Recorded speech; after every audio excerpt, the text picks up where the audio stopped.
Hello guys, नमस्कार, welcome back to my another video. तो अभी मैं घर के छत पे हूँ और बहुत तेज़ बारिश हो रही है। वैसे बारिश तो पिछले 3 दिनों से हो ही रही है। मतलब मैं इस गर्मी छुट्टी पे एक्सपेक्ट कर रहा था कि कब बारिश होगी। अब जब बारिश हुई तो 3 दिन से लगातार बारिश होती जा रही है और हमने 3 दिनों से सूरज दादा का शक्ल तक नहीं देखा है। देखो कैसे चारों ओर बारिश से बारिश हो रही है और मैं भी यहाँ पे छाता लेके खड़ा हूँ क्योंकि मुझे इस बारिश में बीमार नहीं होना।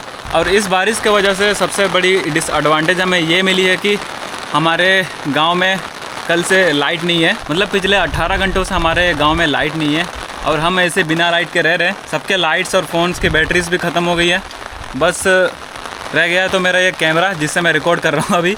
चलो खैर, मैं आज आपको अपना गाँव दिखाऊँगा कि बारिश में मेरा गांव कैसा हो जाता है, कैसे लगती है। तो सबसे पहले तो ये देखो, मेरे घर पे जो सिंटेक्स लगा है, मेरे घर का काम अभी पूरा हुआ नहीं है। अभी मतलब पाइपलाइन लगनी बाकी है, तो जिस वजह से अभी इसका ढक्कन भी कहीं और रह गया है। तो बारिश का पानी पिछले 3 दिनों से बारिश होने की वजह से देखो नीचे पानी भी भर गया है। अब जब बारिश रुकेगी तो हमें इसको भी क्लीन करना पड़ेगा। खैर चलो, आप गाँव का नज़ारा देखो।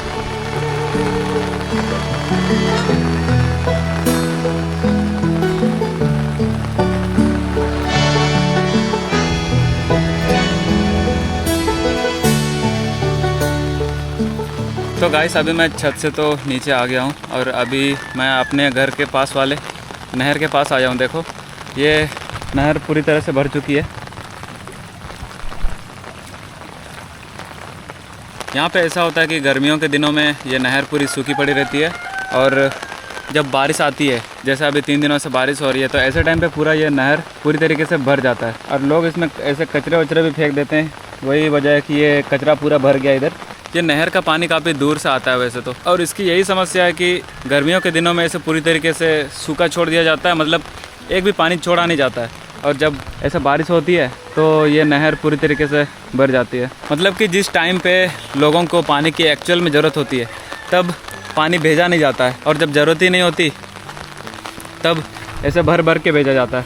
अब ये देखो, ऐसा भर जाता है कि कभी कभी इससे बाहर निकलकर हमारे घरों की तरफ उधर चला जाता है। वही है, गांव में रहने से इन सब प्रॉब्लम्स को फेस करना पड़ता है। बाकी बिजली वगैरह की समस्या तो वो भी अलग है। देखो यहाँ की सड़कें कैसे गीली हो जाती हैं।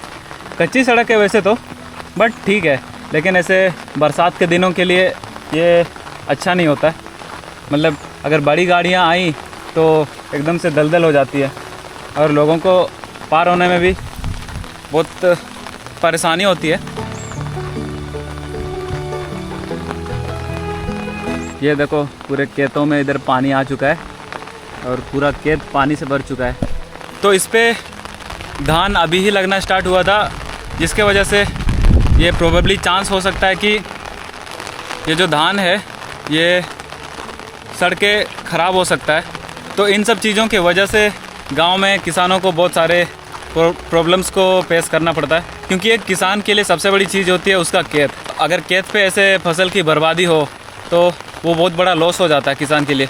जैसे अभी 3 दिनों से बारिश ही हो रही है तो लगभग यहाँ पे सारे खेतों में जैसे उस कोने से इस कोने तक तो पानी पानी दिख रहा है। अगर ये पानी जल्दी सूख जाता है तब ठीक है, मगर मुझे नहीं लगता ये जल्दी सूख पाएगी, क्योंकि बहुत तेज़ बारिश हो रही है और लगातार ये बंद भी नहीं हो रही। ये जो बारिश है गर्मियों में राहत तो देती है, लेकिन जैसे गांव इलाकों में किसानों के लिए मुसीबत भी ला के खड़ा कर देती है।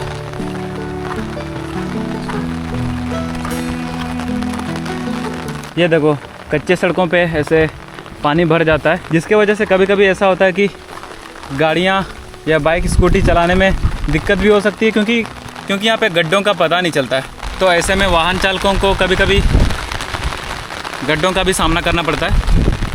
और अभी हवा तेज़ चल रही है, जिसके वजह से मैं बारिश के ऑपोजिट डायरेक्शन में छाता को घुमाए रखा हूँ और बारिश से बचने की कोशिश कर रहा हूँ। मेरा नीचे पैंट तो पूरी तरह से भीग जा रहा है।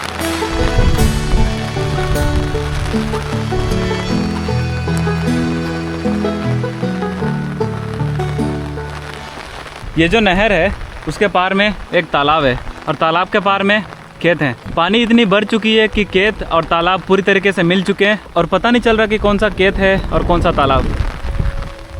और गाइस मेरा जो गांव है वो इस नहर से चारों ओर से घिरा हुआ है। तो ऐसा है कि कभी अगर ज़्यादा पानी आ जाए इस नहर पे तो हमारे गांव की ओर नीचे पानी आने की ज़्यादा संभावना होती है। तो बारिश के दिनों में अगर ज़्यादा पानी आ जाए तो हमारे गांव में पानी का प्रॉब्लम फेस करना पड़ता है। और अभी हवा इतनी तेज़ चल रही है कि मुझे छाता को उसके ऑपोजिट डायरेक्शन में संभाल के रखना पड़ रहा है। और मेरा पैंट तो पूरी तरीके से भीग चुका है, देखो।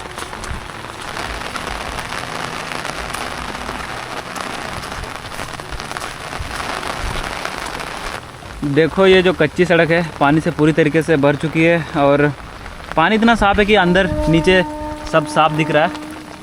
अंदर के घास और पत्ते सब साफ दिख रहे हैं। मैं इस पर आराम से चल भी सकता हूँ क्योंकि मुझे अंदर कुछ होने का डर भी नहीं है।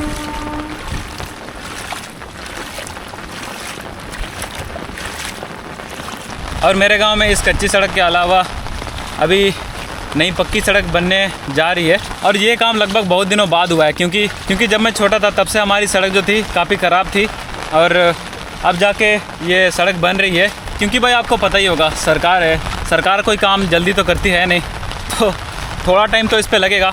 बट थोड़ा के जगह हमारा तो बहुत टाइम लगा है। चलो कोई नहीं, फाइनली बन तो रही है। फ़िलहाल मैं बारिश से बचने की कोशिश कर रहा हूँ और हवा काफ़ी तेज़ है।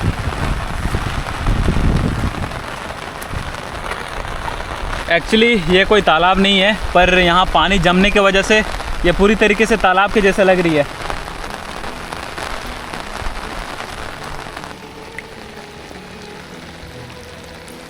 मुझे अपने बचपन के दिन याद आ गए जब हम अपने दोस्तों के साथ ऐसे बरसात के सीज़न पे मछलियाँ पकड़ने आते थे और खूब सारे मछलियाँ पकड़ते थे। लेकिन खैर अब तो मैं शहर में शिफ्ट हो गया हूँ और ये सब चीज़ें मेरे लिए एक मेमोरीज़ बन के रह गई हैं। चलो खैर कोई नहीं, अब इतनी बारिश हो रही है तो बारिश की मज़ा ली जाए। ऐसे बारिश में घूमने से कभी कभी कुछ जोंक भी देखने को मिलते हैं। They are some kind of insects, मतलब वो अगर आपके पैरों पे हाथों पे चिपक गए तो उन्हें उखाड़ना बड़ा मुश्किल होता है। They are very sticky. मतलब ये जो जोंक है वो खास करके ऐसे बारिश के सीजनों में ही देखने को मिलते हैं, तो खास करके ऐसे खेतों पे ही। Those who belongs to the agriculture families can relate to that. और मैंने ऐसे सुना है कि ये जो जोंक होते हैं वो हमारा खून पीते हैं। हालांकि मैंने कभी ऐसा एक्सपीरियंस तो किया नहीं है बट मैंने ये सुन रखा है। चलो खैर मैं अपने घर की ओर वापस मुड़ चुका हूँ और अभी और भी ज़्यादा तेज़ बारिश हो रही है, तो ज़्यादा देर बारिश में रहना अच्छी बात नहीं है क्योंकि इस बारिश में आप बीमार भी हो सकते हैं। तो चलो घर की ओर चला जाए।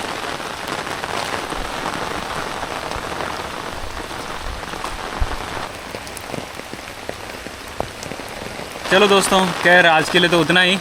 और आज मैंने आपको दिखाया कि हमारा गांव जो है बारिश में इसकी हालत कैसे हो जाती है। मतलब एक तरीके से ठीक भी है कि गर्मी से राहत मिल जाती है, बट दूसरे तरीके से हमारा नुकसान भी है कि इतना पानी पानी हो जाता है कि हम कहीं और जा भी नहीं सकते और हमारे बहुत सारे कामों में बाधा भी पड़ जाती है। तो चलो that's it for today guys, और तब तक के लिए चैनल पे बने रहना। मिलते हैं अभी नेक्स्ट वीडियो पे, तो तब तक के लिए do like share and subscribe और शेयर ज़रूर करना वीडियो को, और कमेंट पे ये ज़रूर लिखना कि आप कहाँ से वीडियो देख रहे हो। Thank you so much.